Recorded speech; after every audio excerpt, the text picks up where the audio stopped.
Thanks, you guys, for coming. And as you just heard, you're going to be asking a few questions as we go along. So get those in your mind, just so you have something when I turn to you. But I'm so excited to be discussing this book. I think I almost asked the questions backstage because I was so excited to start this. But one of the things, Ed, when I was reading these stories, the short stories, one of the things about your short stories, which is different than, say, like a Raymond Carver or Jhumpa Lahiri or a Marie-Helene Bertino, like the sort of experts of form, is that your stories are not, they don't belong to a specific genre. They don't have a telltale pacing, like an Alice Munro, right? The structure is always really innovative. And as I backed away from the collection, I realized that the thing that was connecting all of them, that is also running through your novel, is the kind of breadth and depth of your mind. Oh. And the obsession, right? Like, oh, let's not go there, Jacob. No. I like it. But the way that you have a really interesting quality, so there's kind of a sense of wonder in the stories, but it's not breathless wonder. It's not like I don't know what to say wonder. It's the kind of wonder when you're very, very curious about something, so you keep getting closer and closer and closer to it. Would you think that's fair? I think that's fair. That's really lovely of you to say. I think you're the author of a novel, and there's something about writing is writing, and writing a graphic memoir is another kind of writing. But I guess each there's a different way. You're using words for both the long form and the short form, but with a story, I feel, I wouldn't say impatience, but I know that, there's you have 5 or 10, maybe 15 pages to get it all down. And so I think what happens is I write cleaner, and I just kind of go directly into whatever, an obsession with, a science fiction author, or just some odd fact that I have stored in my brain for a while, and it just you have comes a lot. out. Yeah, there's a lot in there, and or an interesting sounding name that I overheard, or it'll just sort of come out. And I think one thing about these stories is that there's 16 stories in the collection, and they were written over many years. Yeah. And the first one is from before some of you were born, probably. I wrote it in 97, and a lot of the stories were what I was writing, generally while I was writing a novel. Yeah. And so these were my escape. Oh. Like you'd be writing the novel and you would turn to these? Yeah, novel. And then sometimes my friend Michael Miller here, editor of Book Forum, he would have these readings, and he kindly invited me several times to read.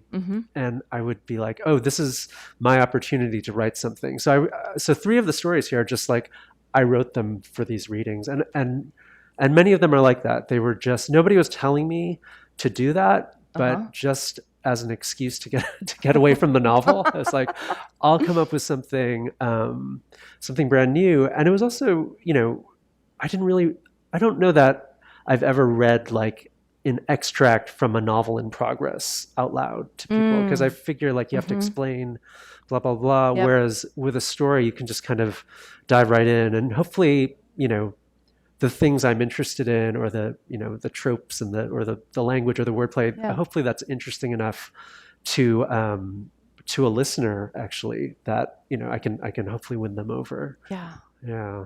So that's so interesting to me. I'm so curious about turning toward the short story for the novel. But I do a follow-up question. Yeah. Did you then read the short stories aloud as you wrote them, especially the ones that you're talking about? You wrote them for a reading. Yes. Were you reading them aloud as you were writing? I would say I would try to. Well, some of them were written so close to the wire that I didn't have time. But usually I would give it a read and kind of imagine an audience. And that's actually, I found it to be a great way to edit yourself. Just hear it out loud. I don't know if you do that. Yeah. And so often, especially with a novel, it's I don't want to print out this chapter for the 5th time and read it out loud. But there's something about, not having the safety of the page. Like I feel like on the page you can kind of sprawl and Yeah. do whatever, weird punctuation and stuff. But if you're reading it out loud, the audience has to understand it, right? Yes. You can't kind of hide behind too much funny business. So yeah, I would try to read these aloud. There are a couple stories in here that I did write for readings, but they did not go well, in the sense that I would wind up with like a 15-page story and try to read it, not realizing it's like going to be closer to a 25, 30-minute story. Yes. So, and the good thing is, like, I could preserve them here because on the page they read fine. But there were a couple times where that method didn't work, and I just kind of lost track of what I was doing. But, Yeah, that's fair. yeah. I think there's also a different muscle that you sort of exercise when you're reading, right? Because there is Yes. so much of the work we do is so solitary, and then suddenly you're Yeah. engaging. Yeah. I mean, I'm not like an actor or anything, or even a good public speaker, but I do like to. I mean, I do enjoy reading Yeah. my fiction. So if I've written out beforehand, and usually if it's funny enough, I do enjoy presenting. Yes. Okay, so we're getting to the thing that I was wondering about, because so I found myself laughing out loud in these stories, but the kind of like the way that, when a laugh jolts out of you, like it's been pushed out of you, it's that kind of, you don't mean to be laughing, but and that to me is always the sign of something that is sort of hilariously funny, but also it's a landing point, right? Like there's a way that you land Yeah. in your humor. And there's a sharpness to it, and it is very ear-oriented. Mm-hmm. But I'm curious, because I feel like people shy away from humor a lot in the literary world. There's a way that they sort of turn away from it because there's a thought that it's unserious. I use humor a lot. You use humor a lot. Can you tell me why? Why? Why are you funny? It's a good question. Partly I think it is that idea of, I don't want to harp on it too much, but like reading out loud. Sometimes, I don't know if you've had the experience, like you're reading something and if you're not sure if the audience is liking it, but if it's funny and you know it's funny, or you've worked on these jokes, these punchlines, these funny names or whatever, and you hear the audience laugh, like it's a good validation. Totally. So I think at first that's what it was. Yep. But I also like, I like reading humor. I like, even from early on, sort of when I discovered books like, authors like Kurt Vonnegut, say, and just like, you can be funny on the page. Yep. That was really this eye-opening moment for me. And also, I was, my sister and, we were big fans of reading the comics just every day. Like I still, on Instagram, I still follow like 3 different Peanuts accounts and like 4, because it's just the economy of 3 to 4 panels. And like, it's so, sometimes it's really weird. Like it'll end on not a punchline, but it's pretty consistently great. And I do think, I haven't really talked about it much, but Good Talk, Mira's book is fantastic, and I think there's a way of I'm not a cartoonist, but there's a way of the way information and story and dialogue are kind of organized in a comic strip or a comic page that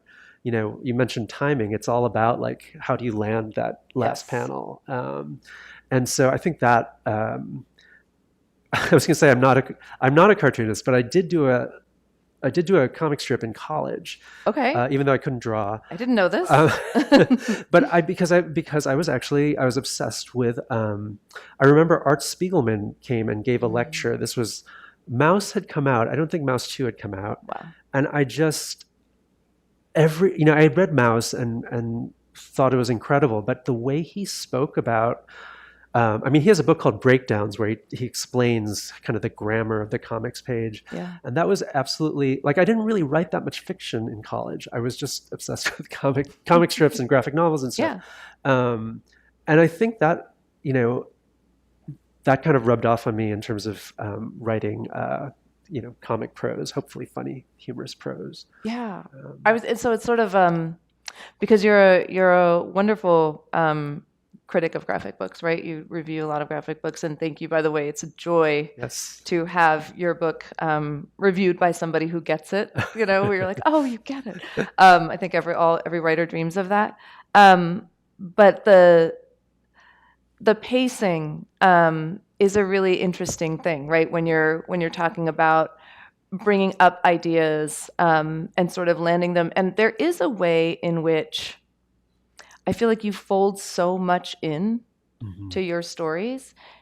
And I have a question about this because you've worked as an editor, you've worked as a critic, and some of the choices you make are, for lack of a better word, just brave. They feel brave when I'm reading it. It feels like something I haven't read before. It feels like a risk. And I thought to myself after I was reading, I was like, you've been in these worlds, you've edited books, you've been on the business side, you've seen how the sausage is made. Yeah. Does it help or hurt when you sit down to write? Well, it depends. Yes, so I've worked as a book editor and kind of a magazine editor and stuff like that. But restricting ourselves to fiction, I feel like I tended to acquire and edit books that were unlike the other sausage, like that were there's a book I edited but I left before it came out. I think it was called A Short Film About Disappointment by this writer who named Joshua Matson. Didn't know who he was. And it's a slightly futuristic novel told entirely in the form of movie reviews of non-existent movies. Amazing. And so I don't know if that sounds appealing to you guys, but when I was reading it, I was like, this is amazing. Yeah, it's amazing. It's funny. And like, it's almost like he had to dream up these movies and then like synopsize them and have a running, kind of character story arc for his real novel. There's a novel called The Portable Veblen by Elizabeth Mackenzie about this young woman who is engaged, but she might be in love with a squirrel. So these are things that, I mean, maybe it's partly from, I read all kinds of books and I love all kinds of books, but, sometimes I'm looking for stuff that's a little bit outside the norm. And I think with the stories, so this is, I'm quite old, but this is actually my debut collection. With the stories, I think, a lot of it was just in the air. Like I would do them I would read them at readings and sometimes they get published and sometimes they wouldn't. And sometimes there are a couple stories in here where, 7 years pass before they're published. So they're kind of like, I feel like it sort of, I was so concerned with my novels, writing the novels, getting them published, that the stories were almost like released from that pressure. And so I could, it's a place for me to have fun. It's very liberating. Yeah. And I think some of the qualities that you mentioned come out of that. It's like, well, I'm just writing this to read in front of some people and hopefully they'll like it. There was no kind of larger, corporate pressure or whatever. I mean, that reminds me of, Jennifer Egan once said about Visit from the Goon Squad. She said that when she was writing it, it was just a little, she kept, when her friends would ask, she's like, oh, I'm just writing this little joke book. I'm just writing this little funny thing. It ended up to win the Pulitzer. But, and it's an incredible book, but it's also really interesting because, again, it's a book that you sense the level of play. Right. And the level that she's trying out different forms. She's doing everything possible. The story that's done in the form of was it not a spreadsheet? PowerPoint. Yeah. Yes. It's so amazing. I would say, I mean, I love that book. And this is a collection of stories. It's not a novel in stories, but I definitely thought of her. I thought of that book in terms of like, there are characters who recur here and you could read it as like this kind of larger thing. But yeah, that was a very inspiring book for me. In terms of process, because I wanted to ask you about that next, because there are recurring artworks. There are recurring characters, obviously. There are themes that come up. There are places that are specific, right? And it's sort of like, so you're reading, and one character who's sort of the headliner in one story will kind of run by in the background of another. You know how that works. And I was so curious if that was something that was happening in the making of the stories, or if that, like, is there an Ed Park universe in which all of these people live, so you just know, Right. who's where? Or was it something that when you decided to bring them into a collection, you thought, oh, this person can be here and this person can be here? A little bit of both. There is sort of this ambient Ed Park universe. I was going to say cinematic universe, but alas.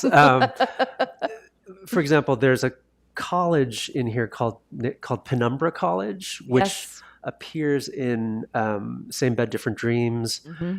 It appears in like an article I wrote for the Village Voice. It appears in like an unpublished novel. Actually, the whole novel took place in Penumbra, Vermont. So like, there's this kind of like, I don't know what you'd call it, but I have like a well of material, or at least a well of names, so I can just trot out Penumbra College. And there's a character named Mercy Pang, who's like this artist in Same Bed, Different Dreams. But I actually she first appeared in around 2010 in a story called Thought and Memory in here. She's off screen, but like the main character's writing her a letter. And so it's sort of like names, like I just like the way those sound, like Penumbra College, Mercy Pang. Yeah. And I just kind of keep using them. But then there are a couple other names that I would use in one story, and then like a couple years later, I would write another story, and I would just kind of like fish for that name without really remembering what it was. Mm-hmm. And when it came time to put the book together, it was a funny thing because I had there are two different stories where there's a character named Bethany. Yeah. And one of them, Machine City, she's named Bethany Blanket. Right. And then another one, she was named like Bethany Koo or something. And I had to change because it's like you can't have, it's an unusual enough name that you had can't. To change Bethany Koo. Well, I changed Bethany Koo, but for like a couple weeks, I was like, wait, they've got to be the same person. She like got married and she changed her name. There's a story in here where everybody's named Tina. So the idea was that, and there's actually a Tina in my novel, Same Bed. So, and there's some other Tinas in the book. So in my fantasy, I don't know, they all kind of like converge on this island in one of the stories. Of 18 Tinas. Of 18 Tinas. Yeah, there are 18 Tinas on this archaeological dig.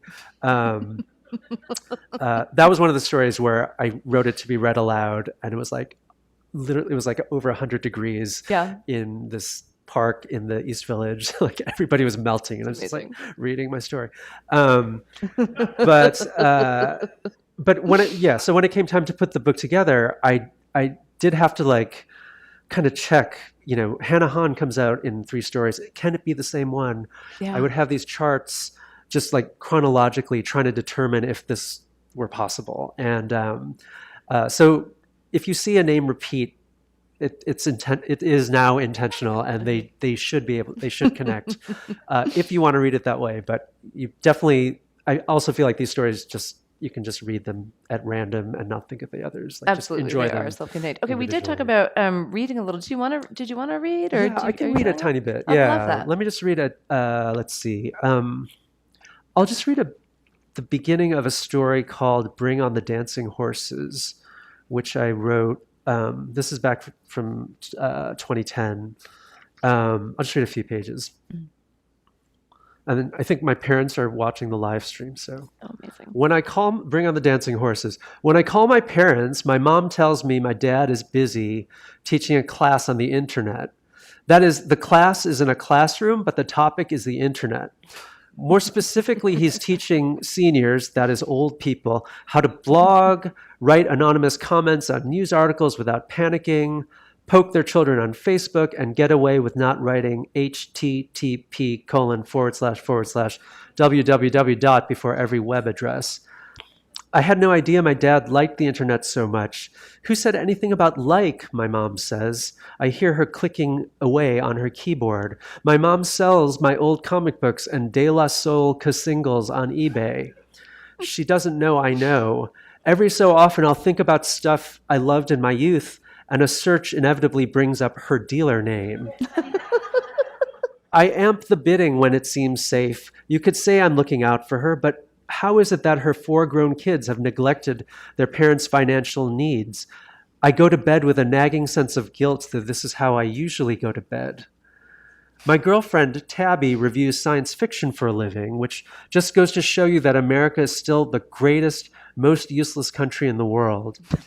She went to Penumbra College in Vermont and is ABD in comparative literature at Rue University. She's been ABD ever since we met, back when I didn't know that it stood for all but dissertation. Her dissertation is about one or possibly all of these things: manservant literature, robot literature, and the literature of deception. Tabby is considerably older than me, and by considerably, I mean over 10 years. I told my parents 5, but I don't think they believed me.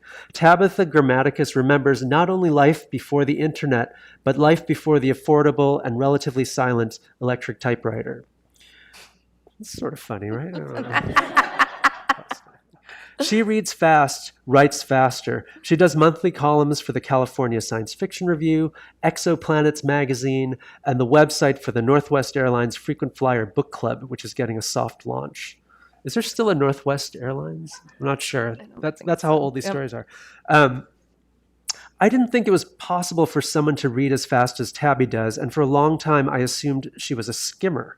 But whenever I'd quiz her on a novel that we'd both read, she knew every detail. I'd sit there with a book open and ask things like, who answers the door in the middle of chapter 7?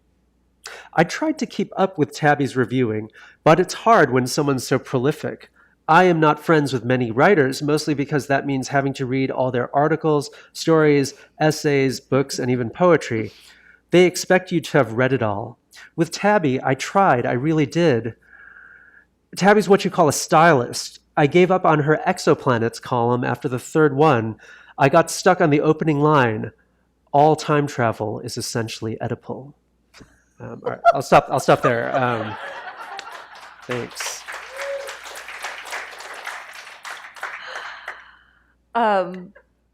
Also, when I heard it out loud, I heard edible instead of Oedipal. Oh, Oedipal.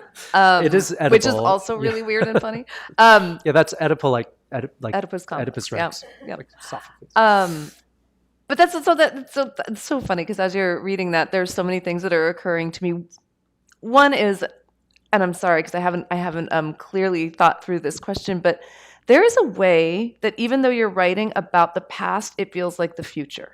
Does that make sense? There is like a time that you write in that is out of time. And it feels to me, even though I'm recognizing all the casingles, I'm recognizing all of these things that are like, relics, and I'm recognizing the time period in which this was existing, it feels still, even in this moment, like a future. Yeah. I like that. Is that how it feels when you're writing it? Sometimes I feel like, let's say that story was around 2010 and, eBay was a thing, and I mean, it still is a thing, but and Facebook was clearly a thing. And sometimes it feels like I'm writing, in the moment, right? I'm taking in whatever, technology, whatever the internet is bringing, but kind of knowing, because I'm also writing about this character finding his old, the De La Soul stuff, online, all these old bands.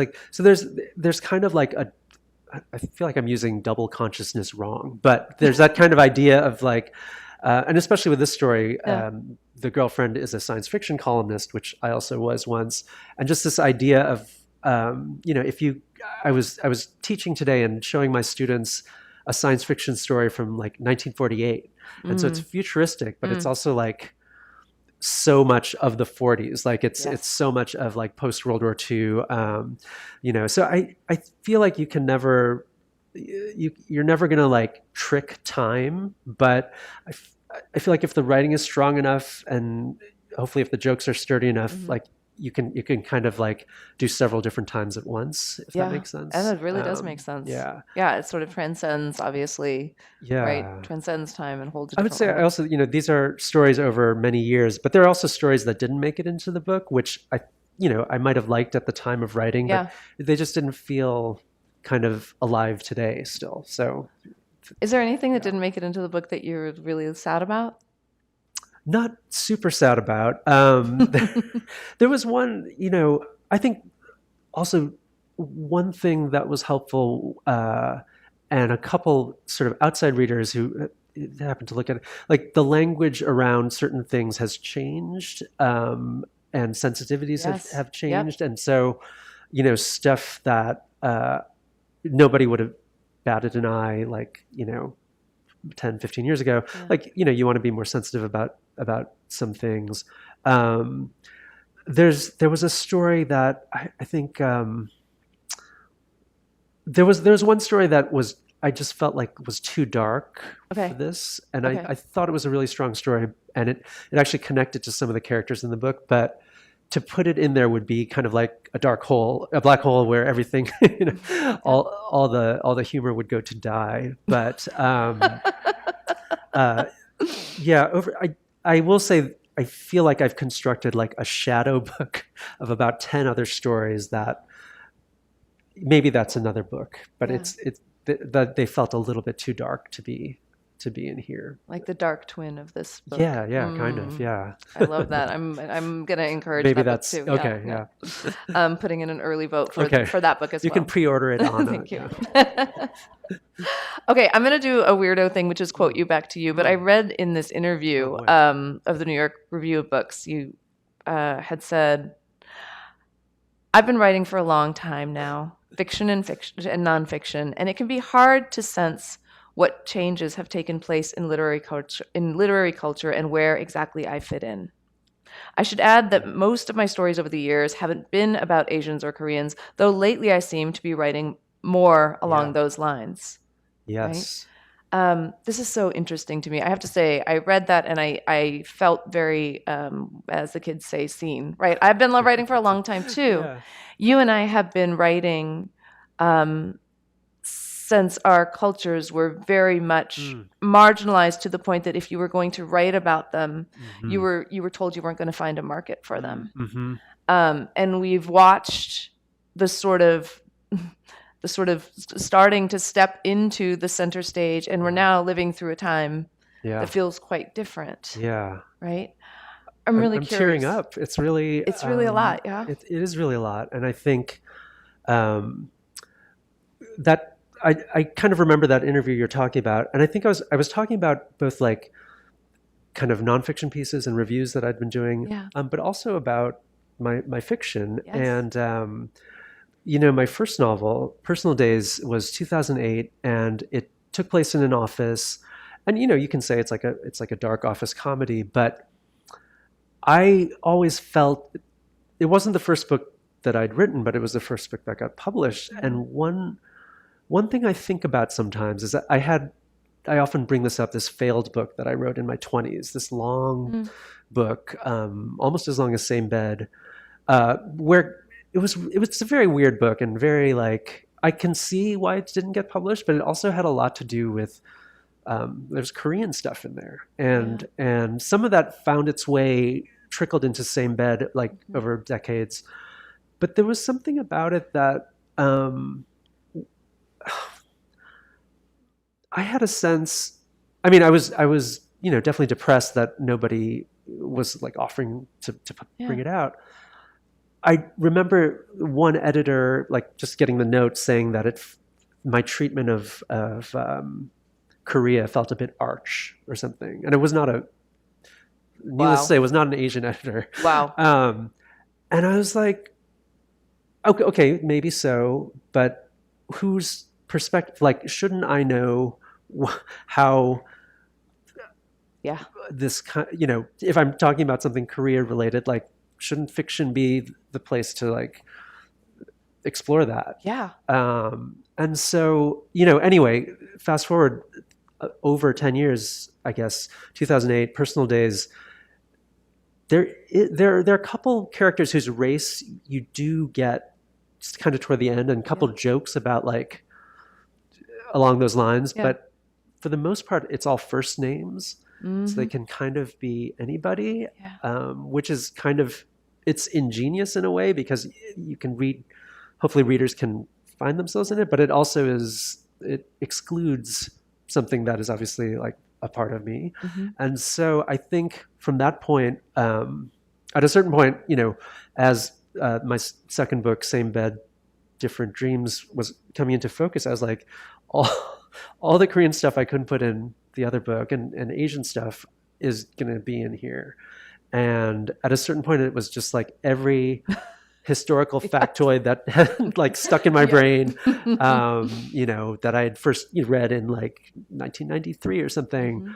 And it was interesting because I think like the pressure of all those years on those things kind of made it more potent, I suppose. On the other hand, it would have been nicer if more Asians, people of color, were published earlier. And I don't regret my career. I can be nothing but grateful. But it is something interesting to think about. It's huge. Yeah. It's huge. I mean, it makes me think of when I first went on tour with my first novel. There was an Indian woman in the audience who said, "This book is wonderful, but are you ever going to write about real people?"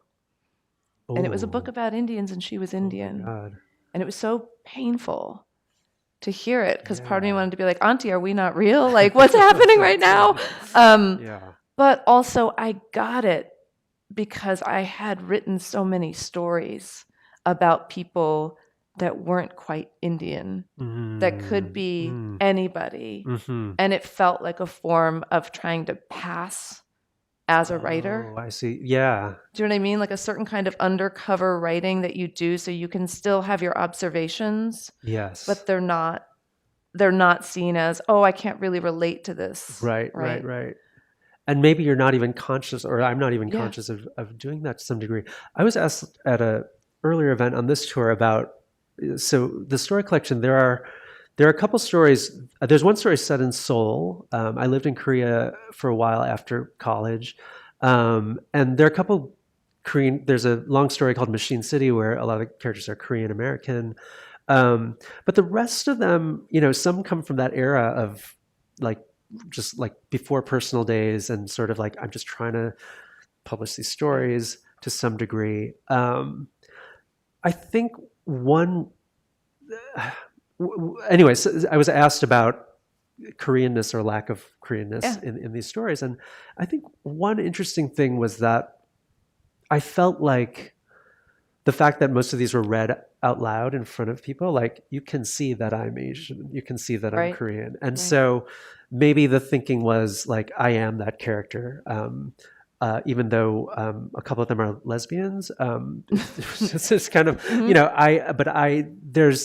there's something about being present, and maybe in some ways that's why I enjoyed doing those readings. Like it was a way to kind of, I'm writing fiction, but it is authentic. This is me, out in front of people. So.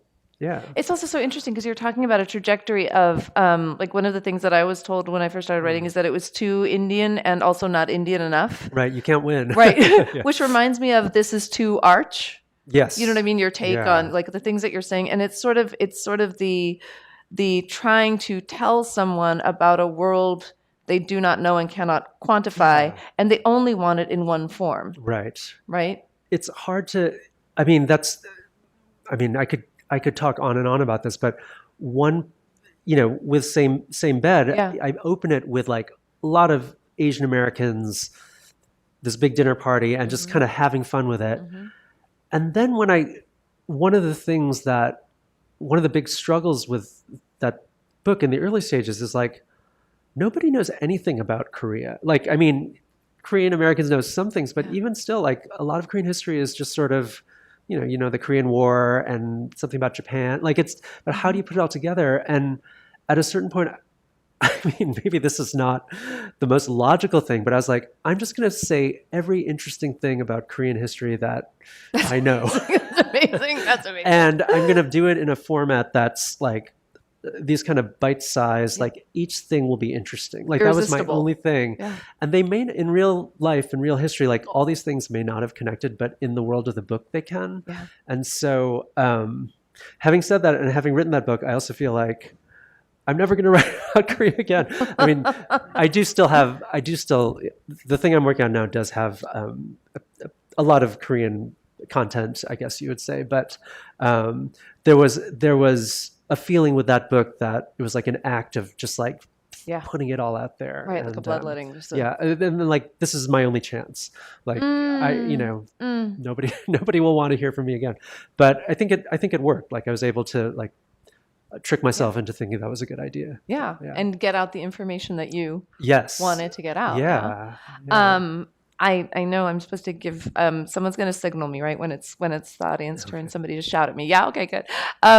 I'm really curious about you mentioned your parents when we were talking, and I'm really curious because in that same article you talk about your dad helping you with some research at some point. Oh yeah. And jumping in. But one of the things, and I was saying this back in the green room, one of the things that I face a lot when I'm talking or when I'm on tour is I meet a lot of people who are either our age who wanted to be writers and didn't do it because of the pressure that was on them as immigrants, or I meet kids being anyone to me that's like under 25 at this point.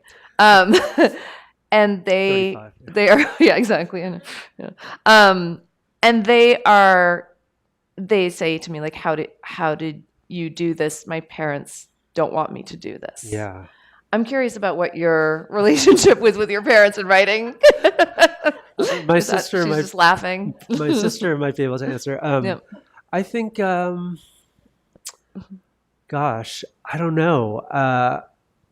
My father's a psychiatrist. I think there was probably,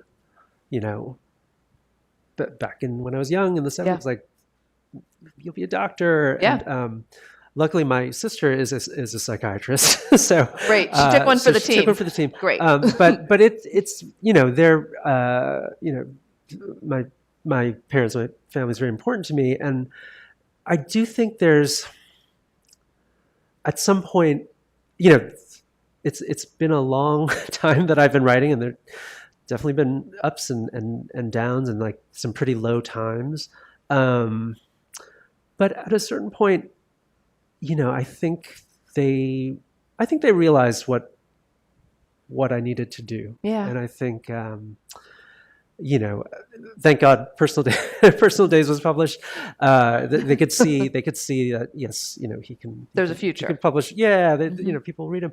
But I think especially with Same Bed, I think my dad said he's read it. He's read it a couple times. He also noticed a change that I had made between the galley and the finished version. Really? It's like, you used a different word here, and wow, Dad. So it was Dad. pretty. He's a very, very close reader. That's amazing. But I don't know. I mean, I do think to some degree I want to not be well.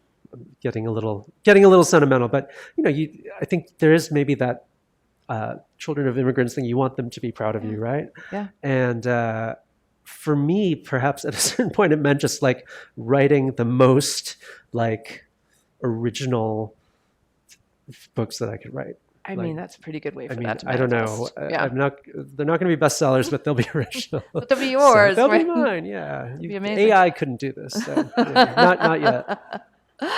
Okay, we're going to take some questions from you guys. If you raise your hand, we'll bring the mic to you. Any questions? Oh, there's one. Hi, Ed. My name is Steen. I'm a poet and translator. Hi. How are you? Yeah, I'm doing well. I'm so excited for your story collection. I've been waiting for a very long time for it. And I've been following your writing since Personal Days and when you had New York Ghost. Oh, yeah. I might have emailed you for a PDF at some point okay, back cool. in the day. And I think at the time, like you were there weren't that many Korean American writers at all who are doing cool stuff. And I think for me, your work and existence really mattered a lot. So just want to say that. Oh, that's so nice. Yeah. Thank you. And I'm curious, has your work been translated into Korean? And no, they don't want me. So that's like a question I have. I'm so curious about your thoughts or your sense on the reception of Korean American writers, or what stories, Korean American stories, people are interested in South Korea, because In Korea? in Korea, because through So my interesting. yes, Yeah. that's, I'll Well, throw those in there. I mean, I've been a little glib. Like sometimes I'll say, oh, unless it's a bestseller, like if you go to a bookstore in Korea, it's all like, like thrillers and stuff that bestsellers in this country, or like how to get into Harvard Business School. Like you see a lot of those books. But and so that was my glib answer. But I also think because Same Bed is being translated into French. And one of the things that happens in that novel is that a lot of plot things hinge on like the anglicization of Korean words into like English words that mean something entirely different. It doesn't make sense if you haven't read it, but like there's a lot of, I play a lot with that. And I think it would just be like, so already like to get it into French, it would be, it's like trying to do 2 layers of that. But then to turn into Korean, it might not even make, like it would just self-destruct. And maybe I should have thought of that before I wrote it. But having said that, I think that was also, as some, growing up in America, and I don't really speak Korean, but I can understand it, and maybe growing up like processing these languages, like a Korean word will sound like an English word, and so in my mind, like when it comes time to write fiction, when it came time to write that novel, I did use that quite a bit. It's like several key things, like kind of spoilers, I guess, are hinge on that sort of wordplay. So now I'm saying my book was too complicated for it to be translated, but maybe that's not true either. But thank you. There's a, yeah.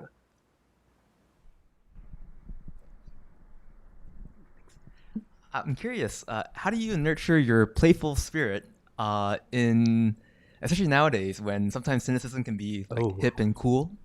Oh yeah. I'm not that playful. I guess I don't know. I just think laughter's good. Following 3 different Peanuts Instagram accounts is good. Like it's some kind of break from all the the psychic toll of just like everything going on. And hopefully even like the darkest things, the darkest times, there's a bit of humor to be found. I will say, like, the humor in the stories, I think it's just, a lot of it is just like jokes that I've like backlogged, just like walking around, I'll like jot down some funny things, and then the story is a chance to release them. Thank you. Yeah. We have a question from the online viewer. Oh, online. Okay. Melanie asks, I would love to know how you view the role of the artist in human creativity in the context of the rise of AI. The role. That simple question. I feel like everybody's talking about AI and tariffs, and I'm like so sick of both of these things. But it's so funny. Like before Same Bed came out, I was with a friend, and I said, and this was before ChatGPT, and I was like, at least AI couldn't have written this book. And I was like, I thought I was so funny. And like, who knows? Like now that book is out there, and these, I don't know these technical terms, but these large whatever, the LLMs, like they're scraping everything. But I can't imagine, I don't know. I mean, I think there will be people who are trying to fool people. I know, magazines get, and probably book publishers get submissions that are purely AI generated. I mean, Mira, you can jump in too. I just feel like we lose something. It's pointless. We might as well just do nothing if that's the case. I mean, a little much, but yeah. I find myself, I don't know if you guys do this, but I find myself, especially when I see something that is so original and piercing, like I was talking about the laugh that jumps out of you and you're not trying to laugh, but it kind of, that thing, I think of it as so uniquely human that I find myself almost quantifying them right now. Like they're just an army. They're just an army of creativity that I keep sort of fortifying my brain with. Like this, you said AI couldn't do that, but I think some part of me also just holds on to these things because, I mean, my feeling is that art is making something no one asked for, right? And because they don't know they need it until you make it. But I don't think that's something that AI can anticipate because we can't anticipate it. Like you don't know you need it until you see it. And then it changes you. Yeah. And I feel like that is a distinctly human trait. The ability to like throw an arrow into a place where somebody, unbeknownst to them, has a bullseye. Oh, I like that. Yeah, that's good. And so I wonder, I feel like with AI, maybe it's happened, but I've never seen anything like this. Is more like visual art. Like you see it everywhere, but it's just bad. It's just like, you understand what's going on, but it doesn't, there's no surprise. There's no beauty. I don't know. It just seems sad. Yeah. But I hope that was an online question. Yeah, I hope that was okay, wherever you are. Yeah. It's an AI Question over company here. asking. Yeah. There's, yeah. I have a question that relates to that wounding word arch that was used. And I don't object to that word, especially if you think of it as droll. I think there's a lot of drollery in your voice. And I wanted to ask if you could identify a piece that you wrote at some early stage of your career that you sort of found that voice. Well, in a way, the very first story in here, which I don't know if I've told you, this is my friend Tom Beller here. So the first story in here I wrote in 1997. I saw an ad in the Village Voice for an anthology called Virgin Fiction. Write a story, we'll publish it, we'll give you $500. Amazing. And I was working at the Voice, and I was just like, oh, and I had a novel that didn't sell, and then I was like, I'll just write this, and I wrote it, and they got it, but it's called A Note to My Translator, and it's in the voice of a very kind of I don't know if arch is the word, but this older French writer who is kind of like aghast at his English translator because the translator doesn't really know French and is like mistranslating all the words.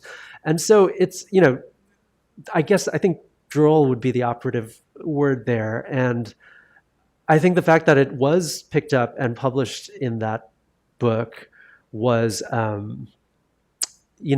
made me think, oh, maybe that's the way to do it. Like to have some humor and, and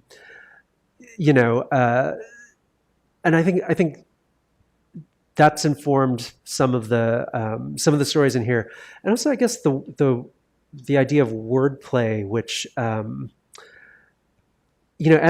I get older, I do it less, but especially in the early days with certain of these stories, there are 3 stories here. That one's from 97, and there are 2 from 2001, where it's just like, I don't think arch or droll is quite the word, but I'm like getting into the language. Like I'm trying to push that kind of lyrical capability as far as I can go as a, in my early 30s, I guess. And now I can barely barely do like 2 clauses. But, I think that happens over time. Like writers kind of, I hope I'm not in my late style period, but it's just you get a little bit more, serene, I suppose. Yeah. But, else? Hi, Patty Ed. Park, hi. Hi, congrats on the you. new book and all of your recent success. I was wondering if you could talk to how do you have heart? How do you keep one foot in front of the other? How do you keep writing? In 2001, when you were writing these stories, in 2010, when you were in the East Village reading these stories aloud, especially having worked in the industry, knowing how the sausage is made, seeing all that's going on around you, how do you keep putting the pen to the page? And Mira too, I'd be curious to hear your take as well. Thanks. How do you keep having heart? That's such a good question. How do you? What's your secret? How do you? Yeah. Are you working on another graphic? I am working on actually, I'm working on, sometimes I have a graphic novel that I'm writing called Humans. Why? But I'm actually doing a mystery right now. Oh, that's great. Yeah. I would say, I mean, that's amazing because I kind of tell people I'm working on like a horror novel right now. And I just think like, if there are a lot of there are a lot of writers I like in, kind of so-called literary writers, but a lot of genre writers. I have one of the stories in here is kind of like, it's like a spy story, and I was trying to write in as hard-boiled a way as I could. I feel like that kind of, until I finish writing every kind of book, like, I feel like I'll keep going. Patty's an amazing YA author, among other things. And, a couple years ago, I had a few pages of something that I realized, oh, this is like, would be a great YA book. And, I haven't gone back to it, but like in my mind, it's always like, there's so many different, genres and styles that would be, I think a lot of fun to inhabit, aside from like the satisfaction of having finished it. I just think it would be fun. Yeah. So what I'm working on a graphic novel that I'm not, I probably shouldn't talk about it, but like with a friend who's a very talented, I just like wrote the script and like, I don't know. I mean, why not? Yeah. But it just, I like a lot of different kinds of books, and I kind of want to write as many different kinds as I can. Yeah, absolutely. So I think in answer to that question, I think I have one kind of silly thing to say, but it's true. I like humans a lot. And I specifically like my people. And by that, I don't mean Indian American women in their 50s. I mean like all of us that feel like our story has not been seen, right? And all of us that sort of live on the edges of that. And I feel a kind of allegiance toward trying everything, like going out so hard for everything that is things that are unrelated. When I wrote my first novel, somebody said, "Oh, we need the sequel now," and I was like, "I want to do anything but that." And I feel an allegiance to us just in terms of like, try it all, go to every genre, rattle the doors, see what is possible, see what it might open up for someone else. And that feels good for me because of all the people who came before me who did that work too. Like that's where I find the heart, is I find it in like what they left behind and what I want to push forward. Yeah, like that. Yeah. Great. So yeah. I think we have time for one last question.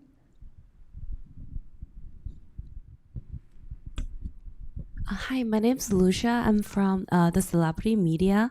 I really like the conversation and I really like your way of writing. I have a quick question. What are you currently writing and inspired by? What am I currently writing? Yeah, and also, and inspired by.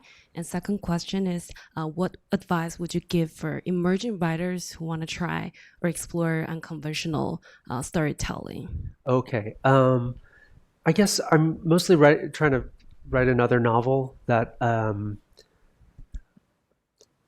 calling a horror, but I mean, some parts are scary, some parts are more funny, so I don't know. Maybe I'll stop calling it that, but it does have some connection with certain themes, some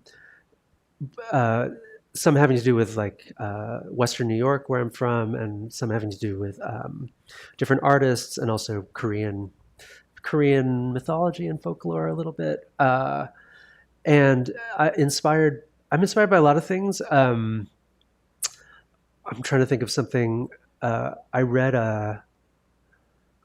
Dostoevsky recently, and the Brothers Karamazov, and it's such a long book, but it's so like I didn't know it was like it's so funny, and I feel like.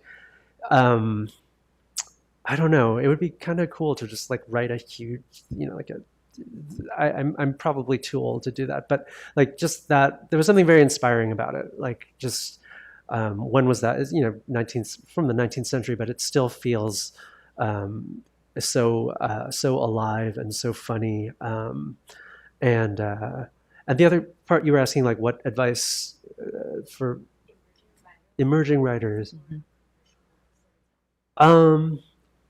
I guess I would read, you know, obviously this is kind of cliche, like read as much as you can, kind of read the canonical works, but also kind of like just any, you know, writers kind of on the fringes, maybe more experimental writers.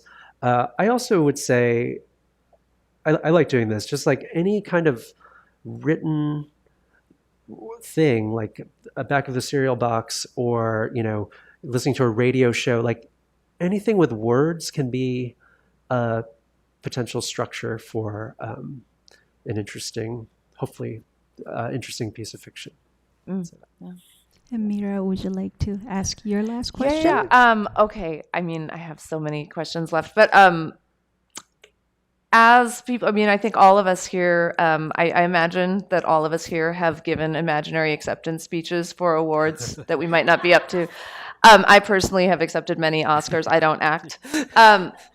But just for all of us in this room, when you were nominated for the Pulitzer, when you had that phone call, which is, again, we're talking about moving from not really seeing yourself anywhere to very mainstream and a very kind of prominent recognition. Yeah. I'm so curious, both like, you know, A, what that felt like, but B, what you did immediately after. Wow. So interesting. It wasn't a phone call. I think the winner probably knew they won a little bit before, but it was literally a live stream. And I wasn't really going to watch it. And then my wife was like, "Oh, you should watch it."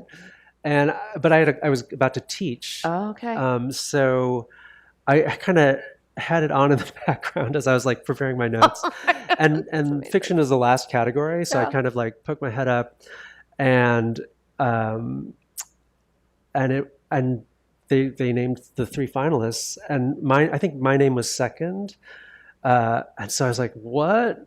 And then they named the third one. I was like, okay. And then, like, you know, 5 seconds later, it's like, and the winner is not me. Yeah. It went from like, oh yeah, I guess I'll tune in, to, oh my God, to I didn't win. But it was really, and I had something to tell my students right after. But yeah, it was just kind of amazing to hear. I did win, I guess before that, the Los Angeles Times Book Prize, and I went there not thinking I would win, and I didn't prepare a speech, and I think my first words were like, "I never win anything." And I just kind of, I don't know. I think I should have written something down. It's just like, so yeah. But it was definitely a high point. That's amazing. Well, okay, here's to you writing more things down, and thank you so much. Thank you, Mira. Thank you. Thanks everyone for coming. Thank you. If you've purchased the books, Ed will be signing your books in the back. I think we may have one copy of the short story collection left. Oh, we wow. may have a couple copies of the Same but Different. Yeah, that one's good too. But as well as Mira's book are available wherever books are sold, including our partner UME Books. If you're ever in Chinatown area, please visit the bookstore. And thank you so much for coming tonight. Thanks, everyone.